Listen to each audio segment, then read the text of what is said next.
While our economy did well last year, some businesses continue to face cost pressures and operating challenges. We will support our businesses and help them stay competitive.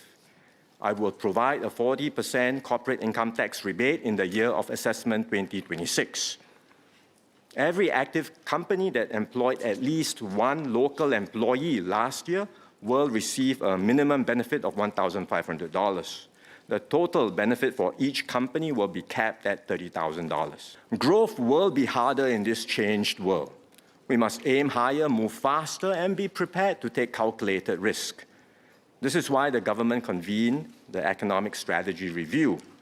The ESR Committee shared their midterm update last month, and we will move decisively to act on their recommendations. Our ambition is to secure growth at the higher end of the 2 to 3% range over the next decade. But growth itself is not enough.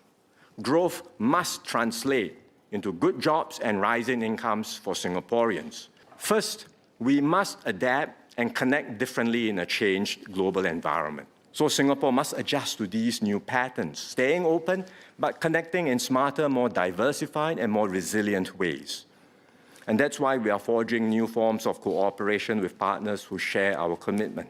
But doing business overseas is not easy, especially for smaller firms. We will enhance the support levels for grant schemes that support companies to internationalize, up to 70% for small and medium enterprises or SMEs, and up to 50% for non-SMEs.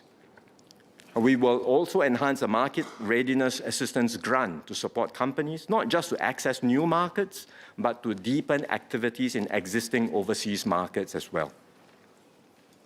Under the double tax deduction for internationalization scheme, companies automatically enjoy a 200% tax deduction for selected qualifying activities capped at $150,000. We will allow more qualifying activities to be eligible for such automatic tax deduction claims and raise the cap to $400,000. We will enhance the enterprise financing scheme by increasing the maximum loan quantum for trade and fixed asset loans. And we will also provide more support for companies pursuing significant overseas ventures that require higher capital outlay. Second, we will build leadership in key growth clusters. And that means anchoring critical segments of global value chains here in Singapore. We can build leadership in key growth areas and shape where innovation and value creation take place. In doing so, we strengthen Singapore's strategic resilience and relevance while creating more jobs and better opportunities for Singaporeans. Third, we will strengthen our enterprise ecosystem. I will set aside $1 billion to enhance startup SG equity and expand its scope to cover growth stage companies. We had earlier set up the Anchor Fund to attract and anchor high-quality listings, and we are now seeing encouraging signs of renewed listing activity on the SGX. I will therefore launch a second $1.5 billion tranche of the Anchor Fund. We will also continue to strengthen our broader equities market.